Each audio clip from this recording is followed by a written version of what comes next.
میرے نبی صلی اللہ علیہ وسلم دنیا سے جانے لگے، کہا میں نے سب کے احسانوں کا بدلہ اتار دیا ہے، میں نے سب جس نے میرے ساتھ بال برابر احسان کیا تھا میں نے اس کا بدلہ بھی اتار دیا ہے، لیکن ابو بکر نے جو میرے ساتھ نیکیاں کی ہیں ان کا بدلہ اللہ ہی ابو بکر کو دے گے۔ پھر میرے نبی نے فرمایا کہ ابو بکر میرے ساتھ دنیا میں بھی رہے، ابو بکر آخرت میں میرے ساتھ ایسے ہوں گے کہ حشر میں جب میری قبر کھولی جائے گی، قیامت کے دن جب میری قبر کھولی جائے گی، سب سے پہلے میری قبر کھلے گی، میں اپنی قبر سے نکلوں گا، اس کے بعد ابو بکر کی قبر کھولی جائے گی، میں اپنا دائیں ہاتھ ابو بکر کے ہاتھ پر کندھے پر رکھ کر رکھوں گا۔ میرے نبی نے فرمایا میں اپنا بایاں ہاتھ عمر کے کندھے پر رکھوں گا، میں ابو بکر اور عمر جنت البقیع جائیں گے۔ میرے نبی ہمیشہ ہی فرماتے تھے میں ابو بکر اور عمر فلاں جگہ جائیں گے، اس لیے اللہ نے ایسے منتخب کیا کہ میرے نبی دنیا میں کہتے تھے میں ابو بکر اور عمر اکٹھے جائیں گے، میں ابو بکر اور عمر اکٹھے رہیں گے، اللہ نے قبر میں بھی اکٹھا کر دیا ہے اور اللہ قیامت کے دن بھی اکٹھا فرمائیں گے۔ میرے نبی نے فرمایا کہ میں میدان حشر میں حوض کوثر پر کھڑا ہوں گا اور فرمایا میرے حوض کے پیالے اتنے ہوں گے جتنے آسمان کے ستارے ہوں گے، اور پھر فرمایا کہ میں اپنے ہاتھوں سے پیالے بھر بھر کر ابو بکر کو دوں گا اور کہوں گا سارے امتیوں میں تقسیم کرتے جائیں۔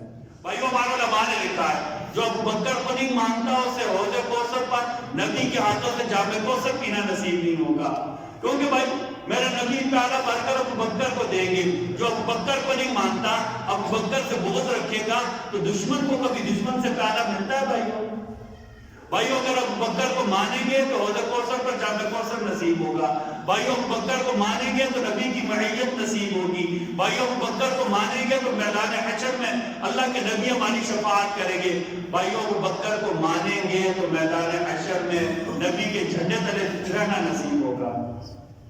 میں آخری بات آپ کو کہنا چاہتا ہوں، غار ثور سے بھی ہم نکلے، غار ثور میں بعض علماء نے لکھا 9 دن رہے، بعض علماء نے لکھا 3 دن رہے، دوسرے دن ابو بکر کو پیاس لگی، غار ثور میں دوسرے دن ابو بکر کو پیاس لگی، میرے نبی نے خود پوچھا ابو بکر، میرے نبی نے خود پوچھا ابو بکر پیاس لگی؟ یا رسول اللہ پیاس لگی ہے پانی پینا چاہتا ہوں۔ آپ نے کہا کہ غار کے اس طرف جائے پانی پی کر آئیں، غار میں کہاں پانی تھا؟ ابو بکر اٹھے، میرے نبی نے جو کہہ دیا، ابو بکر کہتے ہیں کہ میں نے پانی پینے کے لیے گیا کیونکہ نبی نے کہا ابو بکر اٹھو غار کے وہاں سے جا کر پانی پی لو، غار ثور کے کونے سے جا کر پانی پی لو۔ ابو بکر کہتے ہیں نبی کے کہنے پر میں اٹھا، غار کے کونے میں گیا، وہاں میں نے دیکھا کہ پانی کی نہر چل رہی ہے، پانی کی اس نہر کا پانی شہد سے زیادہ میٹھا، دودھ سے زیادہ سفید اور کستوری کی خوشبو آ رہا تھا۔ میں پانی پی کر آیا تو مجھ سے پوچھا نبی کریم صلی اللہ علیہ وسلم نے ابو بکر پانی پی لیا؟ یا رسول اللہ پانی پی لیا ہے؟ اور کہا ابو بکر ایک خوشخبری سناؤں؟ جی یا رسول اللہ خوشخبری سنائے نا، یا رسول اللہ خوشخبری سنائے نا۔ کہا کہ جب ابو بکر آپ کو پیاس لگی نا، آپ نے مجھ سے کہا یا رسول اللہ پانی پینا ہے، تو اللہ نے آسمانوں پر سنا، اللہ نے آسمانوں پر سنا اور اللہ نے جنت کی نہروں کا انتظام کرنے والے فرشتوں کو کہا کہ جنت کی نہر جا کر غار ثور میں جاری کر، تو وہاں سے ابو بکر نے پانی پینا ہے۔ اب بھائیو ابو بکر رونا شروع ہو گئے، کہا یا رسول اللہ، یا رسول اللہ، اللہ نے میری اتنی عزت افزائی کی، ابو قحافہ کا بیٹا زمین پر پانی مانگتا ہے اور اللہ تعالیٰ اس کے لیے جنت کی نہر بھیج دیتے۔ میرے نبی نے کہا ابو بکر یہ تو آپ کا مقام نہیں ہے، آپ کا مقام تو اس سے بھی بلند ہے۔ بھائی جنت کی نہر ابو بکر کے لیے آ گئی اور کہا یا رسول اللہ، اللہ نے میری اتنی عزت فرمائی، کہاں نہیں اللہ آپ کی اس سے بھی زیادہ عزت کرتے ہیں، اللہ آپ کی اس سے بھی زیادہ عزت کرتے ہیں۔ ابو بکر رونا شروع ہو گیا کہ یا رسول اللہ اس سے زیادہ میری کیسے عزت ہوگی؟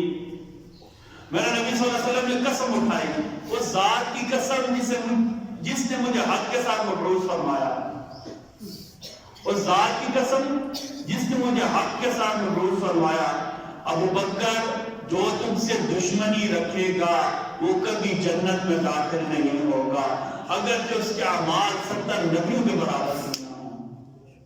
میرے نبی نے قسم اٹھا کر کہا، ابو بکر میں اللہ کی قسم اٹھا کر کہتا ہوں کہ جو تجھ سے دشمنی رکھے گا کبھی بھی جنت میں داخل نہیں ہوگا۔ ابو بکر کا دشمن کبھی بھی جنت میں داخل نہیں ہوگا، ابو بکر سے بغض رکھنے والا کبھی بھی جنت میں داخل نہیں ہوگا۔ میرے نبی نے اسی لیے فرمایا، ابو بکر جو تجھ سے بغض رکھے گا کبھی جنت میں داخل نہیں ہوگا، اگرچہ اس کے اعمال 70 نبیوں کے برابر کیوں نہ ہوں۔ بھائیو، اللہ تعالیٰ ہم سب کے دلوں میں ابو بکر کی محبت پیدا فرما دے۔ میرے ساتھ آج ایک وعدہ کریں، اللہ جس کو اولاد دیں گے، بیٹا ہوگا، وہ اپنے بیٹے کا نام ابو بکر رکھے گا۔ وعدہ کرتے ہیں میرے ساتھ، اللہ جس کو اولاد دیں گے، اس سے بڑے تھوڑا سا آگے، اللہ نے بھانجا دیا، اللہ نے بھتیجا دیا، اللہ نے آپ کے کسی دوست کو اولاد دی، اس نے کہا نام رکھنا چاہتے ہو، تو آپ نے نام کیا بتانا ہے؟ ابو بکر۔ کیا نام بتانا ہے؟ ہاں، اس نیت سے نام بتانا ہے کہ اللہ ہمارے اس بیٹے کو بھی جیسے ابو بکر نے نبی کے ساتھ محبت کی، اللہ ایسے نبی کا عاشق بنا دیں گے۔ سارے کریں گے نا ایسے انشاءاللہ بسم اللہ تعالیٰ؟ ہم اصحاب رسول کا دفاع کریں گے، ہم ابو بکر کا دفاع کریں گے، ہم عمر کا دفاع کریں گے، ہم عثمان کا دفاع کریں گے، ہم علی کا دفاع کریں گے، ہم معاویہ کا دفاع کریں گے، ہم حسن اور حسین رضوان اللہ تعالیٰ علیہ اجمعین کا دفاع کریں گے۔ آپ اس ہمارا ساتھ دیں گے؟ بھائیو، ہم نے کیا دفاع کرنا ہے؟ زبان سے عظمت بیان کرنی ہے نا، لڑنا تو ہم نے ہے نہیں کسی سے، زبان سے صحابہ کرام کی عظمت بیان کریں گے نا۔ سارے وعدہ کریں، اپنے گھر والوں کے سامنے صحابہ کرام کی عظمت بیان کریں، صحابہ کے واقعات سنائیں، انہوں نے بتایا نا ابو بکر کیسے تھے، جن کے اوپر میرے نبی کا اتنا اعتماد تھا۔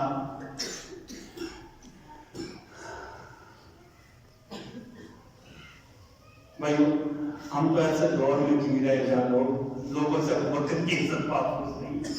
بھائیو، قیامت کی سے بڑی اور کوئی نشانی نہیں ہے۔ اپنے اعمال کی فکر کرنا شروع کر دیں۔ اللہ تعالیٰ ہم سب کا خاتمہ صحابہ کرام کی عزت اور عظمت سے عطا فرما دے۔